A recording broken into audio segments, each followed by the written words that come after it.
దేవుని యొక్క ప్రజలారా, మన ప్రభువును రక్షకుడైన యేసుక్రీస్తు నామములో మీకందరికీ శుభములు తెలియజేస్తూ ఉన్నాను. అంతా బాగున్నారా? సంతోషంగా ఉన్నారా? మంచిది.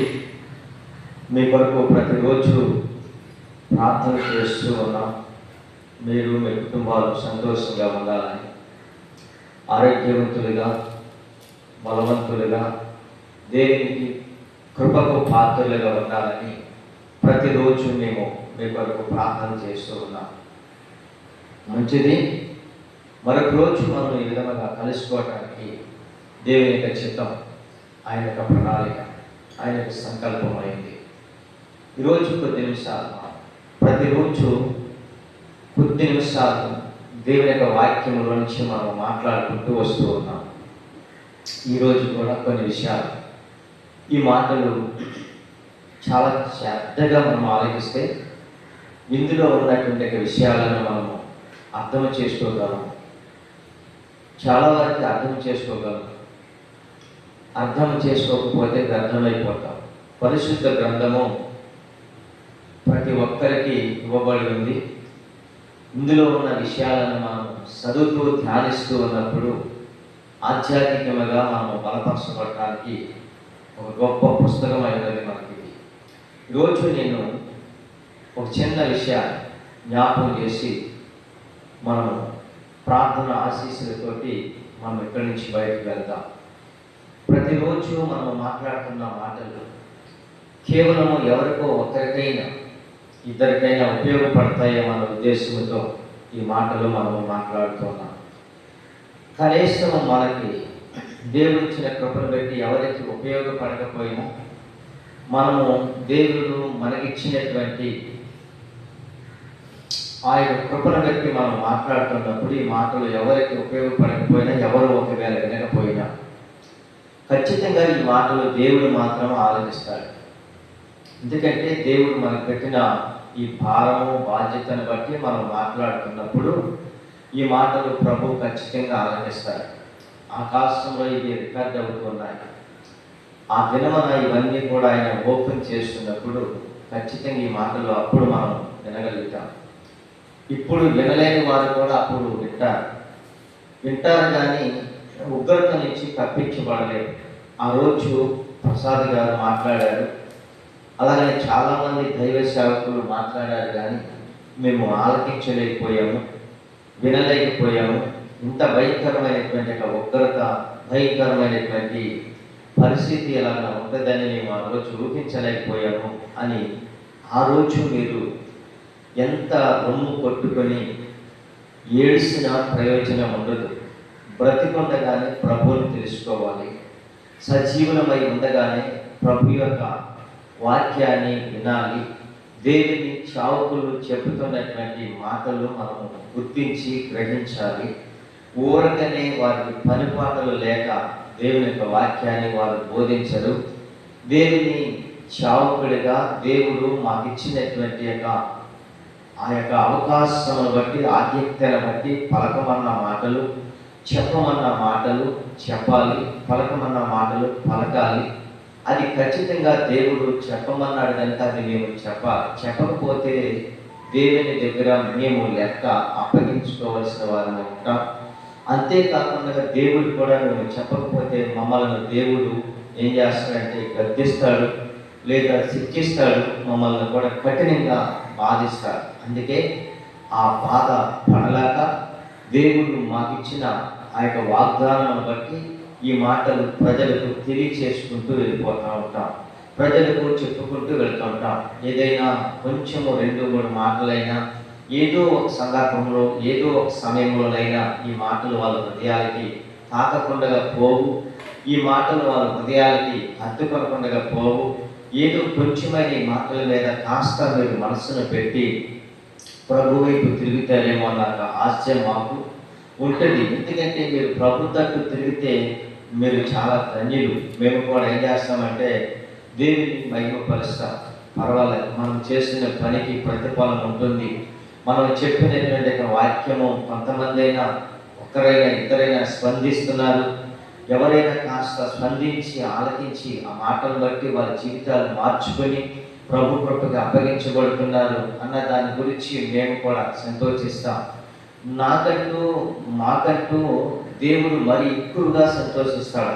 ఎందుకు మరి ఎక్కువగా సంతోషిస్తాడంటే, ఒక దుర్మార్గుడు నశించిపోవటము ఆయనకి ఇష్టం లేదంట. తన దుర్మార్గతను విడిచిపెట్టి తన ప్రవర్తన సరి చేసుకుని బ్రతుకుతున్నాడన్న విషయాన్ని ప్రభు కనుక చూస్తేనంట ప్రభు ఎంతో సంతోషిస్తాడంట. దేవునికి మహిమ కలుగుగాక. చూడండి, ఆయనకున్నటువంటి ఆనందము, సంతోషము. నీవు పాపపు ఊపులోనే ఉండిపోయి, లేకుంటే భయంకరమైనటువంటి చాపాగ్రస్తమైన స్థితిలోనే ఉండిపోయి త్రాగుడికో, పాపానికో, మోసానికో, వ్యభిచారానికో నీవు ఆ యొక్క దాసుడి అయిపోయి అలాగనే జీవించి బ్రతికి మరణిస్తేనంట దేవునికి ఇష్టం లేదంట. అలాగ మరణించటం ద్వారా దేవుడు ఎంత మాత్రమును సంతోషించడంట.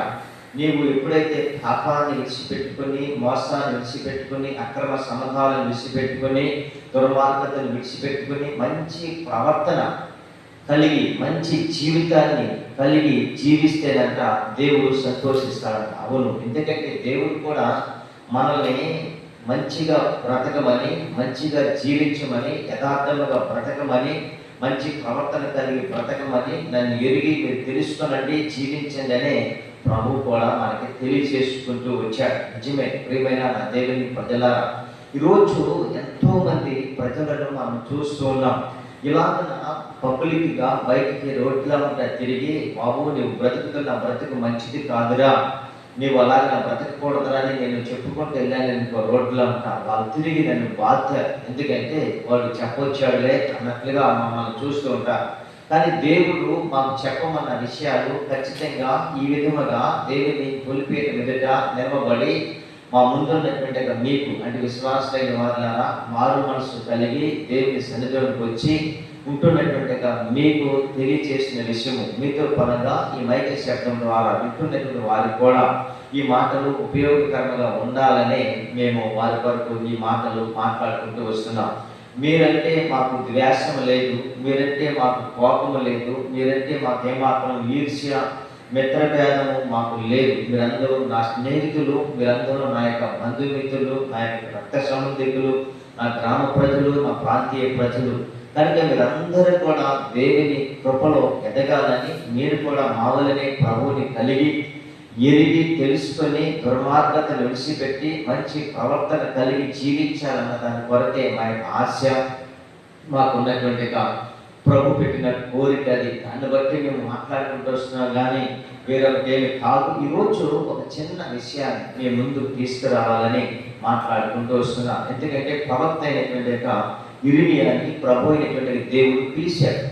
ప్రవక్త అయినటువంటి ఇర్మియాని పిలిచాడు. ఎవరు అంటే చాలా మందిని పిలిచాడు ప్రభు. ఆదికాండం మొదలుకొని ఇంచుమించుగా ప్రకటన గ్రంథం వరకు ప్రభు అనేకమైన వారిని పిలుచుకుంటూనే వస్తాడు.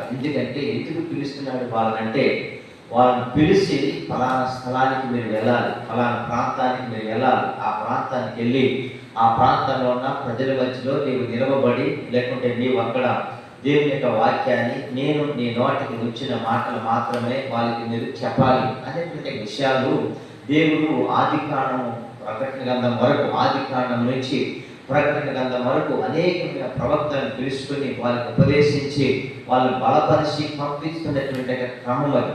అదే క్రమంలో ఇక్కడ ఇర్మియా అనేటువంటి ప్రవక్తను కూడా ప్రభు అయినటువంటి దేవుడు పిలిచి మాట్లాడుతున్న విషయం ఏంటనేది మాట్లాడుతున్నాడంటే, దేవుని యొక్క వాక్యంలో చక్కటి విషయాలు మనకి కనబడుతుంటున్నాయి. ఎందుకంటే ఇర్మియాను కూడా పిలిచి అంటున్నటువంటి విషయము ఏమంటున్నాడంటే, నేను చదువుతున్నాను చూడండి, 6వ వచనం, ఆ యొక్క 4వ వచనంలో యెహోవా వాక్కు నాకు ప్రత్యక్షమై ఇలాగూ చదివించాను అంటున్నాడు. అంటే దేవుని వాక్కు ప్రత్యక్షతలో మనం చూస్తున్నాం.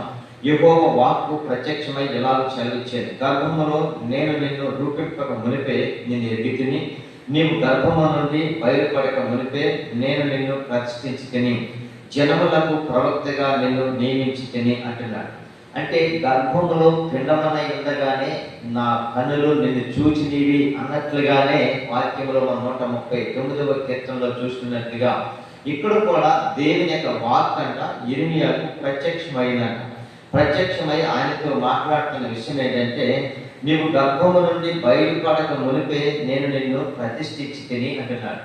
అంటే నువ్వు తల్లి గర్భములో పిండమునై ఉండగా, తల్లి గర్భములో నుంచి నీవు మళ్ళీ తిరిగి రూపింపబడక మునుపు, భూమి మీద పడక మునిపే నేను ఏం చేశానంటే, బయలుపడక మునిపే నిన్ను ప్రతిష్ఠించాను. ప్రతిష్ఠిత. ఈరోజు ప్రతిష్ఠించింది ఎవరంటే, దేవుడు యిర్మీయాని ప్రతిష్ఠించాడు. ఎక్కడ ప్రతిష్ఠించాడు? దేనికి ప్రతిష్ఠించాడు? ఎందుకు ఆయన ప్రతిష్ఠించాడు? మనము కూడా కొన్ని సందర్భాల్లో ప్రియమైన దేవుని ప్రజలారా, దేవుడు ప్రతిష్ఠించింది అది ఒక రకమైతే, మనుషులు కూడా కొంతమంది ఏం చేస్తారంటే ప్రతిష్ఠిస్తూ ఉంటారు. అంటే బాబు, నీవు చాలా కష్టకాలంలో మాకు పిల్లలు లేనప్పుడు, లేకుంటే మాకు సంతానంలో అందరూ ఆడపిల్లలు కలిగి ఉన్నప్పుడు, మాకు ఒక మగబిడ్డ కావాలి అని మేము అనుకున్నప్పుడు, మగబిడ్డనే కనుక ఖచ్చితంగా మాకు మీరు ఇస్తే, ఆ బిడ్డను నీ సేవకు మేము సమర్పిస్తాము, నీ సేవకు మేము ప్రతిష్ఠించుకుంటాము అనేటువంటి తల్లిదండ్రులు కూడా లేకపోలేదు. కానీ నేనంటున్న విషయం ఏంటంటే, వారి భవిష్యత్తు వాడి చేతిలో ఉంది. వాడు ఎలా ప్రవర్తించాలో, ఎలా బ్రతకాలో, ఎలా వాడి పీల్చిని చూసుకోవాలో అది వాడి నిర్ణయం, వాడి ఉద్దేశం. అది మనము తల్లిదండ్రులుగా మనము చావుకి ప్రతిష్ఠించటము, లేకపోతే మనము నిర్ణయించటము అది మన చేతిలో లేదు. కానీ ఇక్కడ మాత్రం జరుగుతున్న విషయం ఏంటంటే, యిర్మీయా తల్లిదండ్రులు ప్రతిష్ఠించలేదు, కానీ ఆ తల్లి గర్భములో బయలుపడక మునిపి మాత్రమే ప్రభు అయిన దేవుడు మాత్రమును ప్రతిష్ఠించాడంట యిర్మీయాని. నిజమే. ఎందుకంటే యిర్మీయాని తల్లి గర్భములో నుంచి బయలుపడక మునిపి నుంచే దేవుని కని దృష్టి యిర్మీయా మీద ఉంది అన్నది మనకి ఇక్కడ అర్థమవుతుంది. కనుక ఈరోజు ప్రియమైన దేవుని ప్రజలారా, ప్రభువే ఈరోజు నిన్ను ప్రతిష్ఠించబోతున్నాడు. దేని వరకు ఆయన నిన్ను ప్రతిష్ఠిస్తున్నాడు? ఈ వాక్యం వింటున్నటువంటి నా ప్రియ స్నేహితులారా, దేవుని సేవ కొరకు, లేదా దేవుని పని కొరకు, దేవుని యొక్క ఉద్దేశాలన్నీ కూడా నీ యొక్క ద్వారా నెరవేర్చడానికి కొరకు దేవుడు నిన్ను రోజు ప్రతిష్ఠించబోతున్నాడని నేను మీకు జ్ఞాపకం చేస్తున్నా. ఒక ప్రవక్త అంటే యిర్మీయా ప్రవక్తకి దేవుడు చెబుతున్నట్లుగా, ఇదిగో దేవుని పక్షాన నిలవబడి మాట్లాడుతున్న నేను మీతో చెప్తున్న విషయం ఏంటంటే, నీవు దేని కొరకు పుట్టావో, దేని కొరకు పెరుగుతున్నావో, ఎవరి కొరకు జీవించాలో అది ఒకవేళ నీకు తెలియకపోతుందేమో. కానీ ఈరోజు దేవుడు నాతో మాట్లాడుతున్న విషయం ఏంటంటే, నిన్ను దేవుని పని కొరకు ప్రతిష్ఠించాడన్న విషయాన్ని ప్రభు నా ద్వారా నీతో మాట్లాడబోతున్నాడు. ఇక్కడ అంటున్నాడు, ప్రతిష్ఠించి తిని జనములకు ప్రవక్తగా నిన్ను నియమించి తిని. ఒకటి ప్రతిష్ఠించడమే కాకుండా జనములకు ప్రవక్త. కాబట్టి ప్రవక్త అనగానే మన బైబిల్ గ్రంథంలో చాలా మంది, అబ్రహాము కూడా ప్రవక్తే అని మనం చూస్తాం. ప్రవక్త అబ్రహాము, ఎందుకంటే ఆది కాండం నుంచి ప్రకటన గ్రంథం వరకు చాలా మంది ప్రవక్తలు ఉన్నారు. ప్రవక్తకి దేవుడు బయలుపరిచిన ప్రతి ఒక్క విషయము ఖచ్చితంగా వెళ్ళి చెప్పమన్న విషయాలు చెప్పాలి. చెప్పకపోతే తిరిగి వాళ్ళు చాలా నష్టపోతారు. ఎందుకంటే ప్రవక్త అయినటువంటి యోనా ఉన్నాడు కదా బైబిల్ గ్రంథంలో, ఆయన కూడా ప్రవక్తే.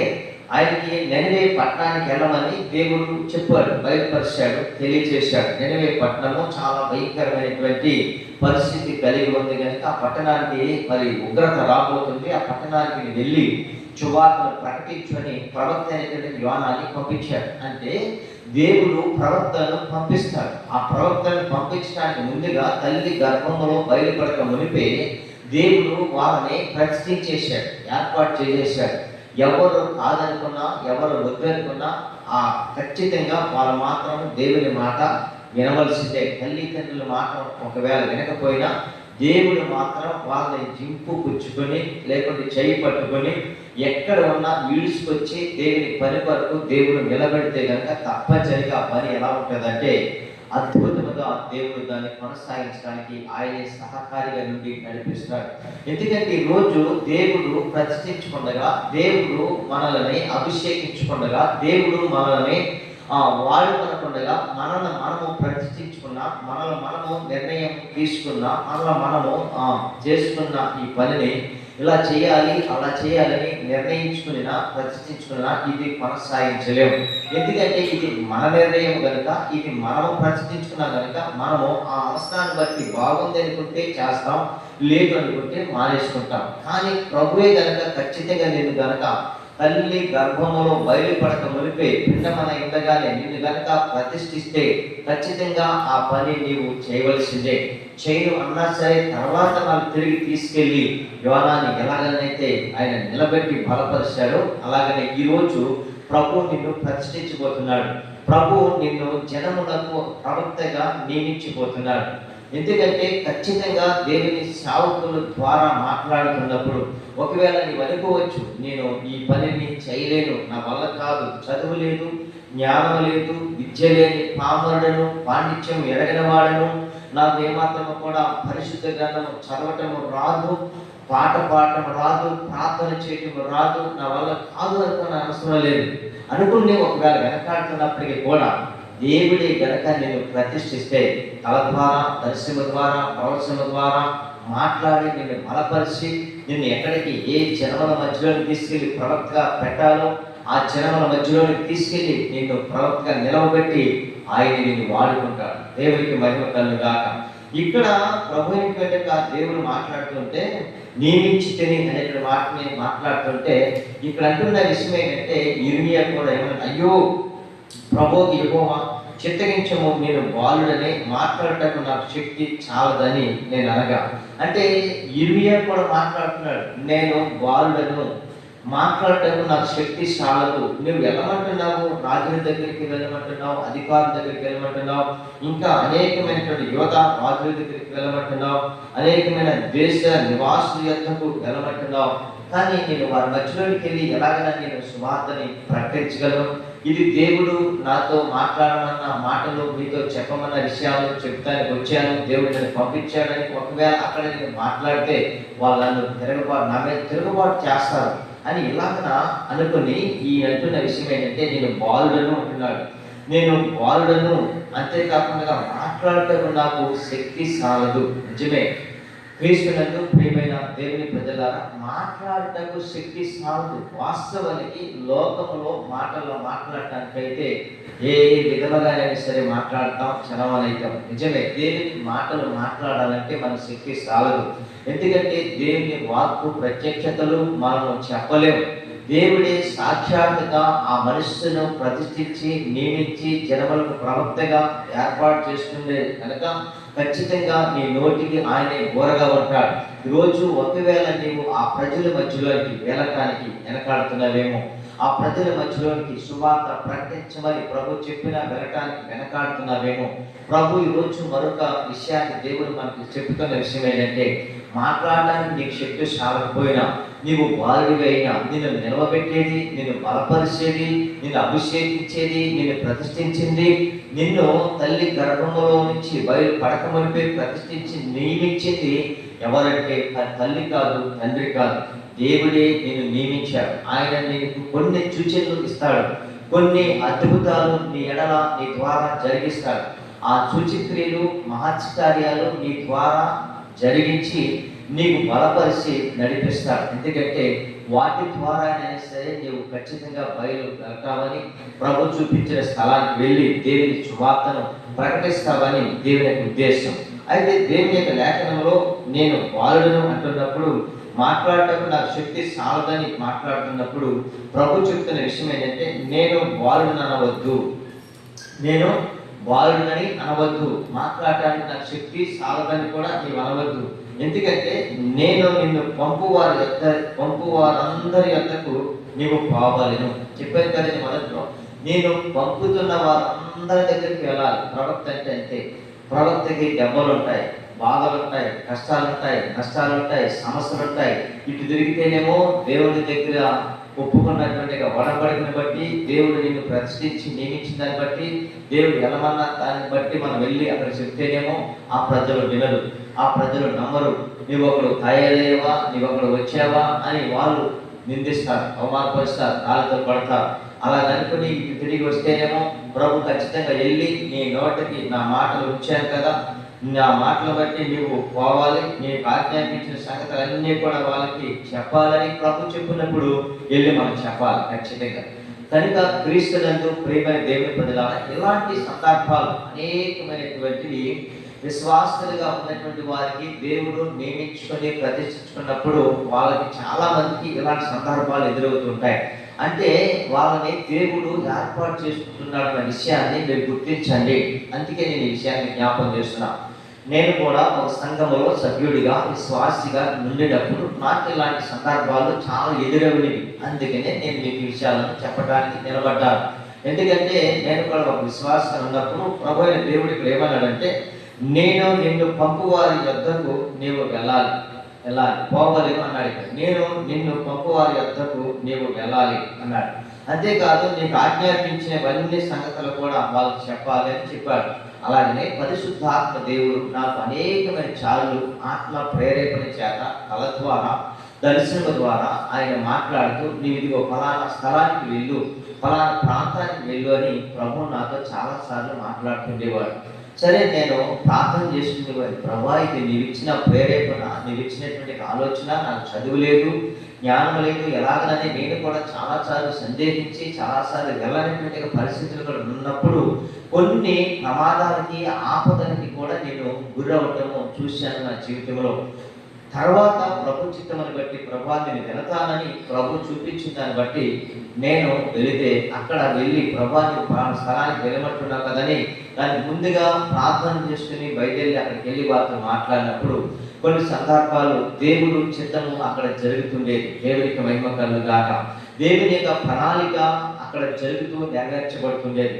అయితే ఇది దేవుని యొక్క ప్రణాళిక. అలాగనా వెళ్ళు, చెప్పు, నేను వెళ్ళమన్న చోటికి, ఆజ్ఞాపించే స్థలాలకి, నీ నోటన వచ్చిన మాటలు, నేను చెప్పమన్న విషయాలన్నీ కూడా వాళ్ళకి తెలియచేయి అని చెప్పినప్పుడు ఖచ్చితంగా ఆ మాటలు వాళ్ళ మధ్యలోకి వెళ్ళి ఆ మాటలు పంచుకునేటప్పుడు జరుగుతున్న విషయం ఏంటంటే, ఒక 50 కేజీలు బరువు నా నెత్తి మీద నుంచి ఎవరు కిందకి దించినట్లుగా అంత బరువుగా ఉండేది. వెళ్ళేటప్పుడు ఆ మాటలు చెప్పిన తర్వాత అంత బరువు కిందకి దిగినట్లుగా, తేలిపడినట్లుగా నా హృదయంలో ఎక్కడ లేని ఆనందము, ఎక్కడ లేని సంతోషము, ఎక్కడ లేనిటువంటిగా ఆ యొక్క మంచి ఆనందము సంతోషంతో తేలికపడేది. అలాగే నాకు చెప్పకుండా ఉంటే కనుక చాలా కష్టానికి గురవుతుండేవాడు. ప్రభు చెప్పమన్న ఆ మాటలు కనుక ఖచ్చితంగా వెళ్ళి చెప్పితే అప్పుడు నా హృదయం చాలా ఎప్పటికము, తేలికపడటము, నెమ్మది, ఆనందము, సంతోషం ఉంటుంది. కానీ ఇక్కడ ఇర్మియా గురించి కూడా దేవుడు చెప్తున్నప్పుడు, నేను నిన్ను పంపు వారందరి వద్దకు నీవు పోవాలి, నీకు ఆజ్ఞాపించిన సంగతులన్నీ కూడా చెప్పవలేను అని మాట్లాడుకుంటూ వస్తున్నాడు. ఎందుకంటే ఖచ్చితంగా దేవుడు మీతో కనుక మాట్లాడితే ఆ పని వెనకాలవద్దు అని నేను మీకు మరొకసారి మోటివేషన్ చేస్తున్నాను, ప్రోత్సహిస్తున్నాను. ఈనాటి క్రైస్తవ విశ్వాసంలో చాలా మంది భయపడుతున్నారు, చాలా మంది వెనకాడుతున్నారు, చాలా మంది నేనేంటి ఈ పని చేయటం ఏంటి, నేనేంటి ఈ యొక్క వార్తను ప్రకటించడం ఏంటి, నేనేంటి ఈ యొక్క శుభవార్త తెలియచేయటం ఏంటి, నా స్థితి ఏంటి, నా పరిస్థితి ఏంటి, మాట్లాడటం శక్తి చాలదు, చదువు లేదు, జ్ఞానం లేదు, సరిగా పరిశుద్ధ గ్రంథాన్ని నేను చదవలేను, బోధించలేను, ప్రకటించలేను అనుకుని ఇలాంటి స్థితిలో చాలా మంది భయపడిపోతూ వెనకాడుతున్నారు. వాళ్ళకి నేను ఇచ్చేటువంటి మోటివేషన్ వాక్యం ద్వారా ఏంటంటే, నీవు భయపడకు అంటున్నాను. ఎందుకంటే నువ్వు భయపడకు, నిన్ను పిలుచుకునేది, నిన్ను నిలబెట్టేది, నిన్ను నియమించేది, నిన్ను ప్రతిష్ఠించింది మనుషులు కాదు, సాక్షాత్తు పరిశుద్ధాత్మ దేవుడే నిన్ను బలపరచబోతున్నాడు, పరిశుద్ధాత్మ దేవుడే నిన్ను నిలవబెట్టబోతున్నాడు, పరిశుద్ధాత్మ దేవుడే నిన్ను అభిషేకించబోతున్నాడు, పరిశుద్ధాత్మ దేవుడు నిన్ను బలపరచబోతున్నాడు అని చెప్పమన్నా ప్రతి మాట చెప్పటానికి వెనకాడకుండా ధైర్యంగా నువ్వు చెప్పడానికి ఇష్టపడి నిలబడితే ఖచ్చితంగా ప్రభుని వాడుకుంటాడని ప్రభు పేటని మీకు మనవి చేస్తున్నా. ఇంతకీ ఎక్కడికి వెళ్ళమంటున్నాడు ఇర్మియాకి అంటే ఈ విషయాలు మనకు కనబడతాయి. చూడండి, ఎక్కడికి వెళ్ళమంటున్నాడని మనం ఆలోచిస్తున్నప్పుడు యోధా రాజుల యొద్దకు కానీ, ప్రధానుల యొద్దకు కానీ, యాజకుల యొద్దకు కానీ, దేశ నివాసుల యొద్దకు కానీ, ఈ దేశం అంతట్లో నీవెక్కడికి పోయినను ప్రకారములు గల పట్టణముగాను, ఇనుప స్తంభముగాను, ఇత్తడి గోడలుగాను నీ ఉండునట్లు ఈ దినమున నిన్ను నియమించి ఉన్నాను అంటున్నాడు. చూడండి, ఎక్కడికి వెళ్ళమంటాడు తెలుసండి, యోధా రాజులను.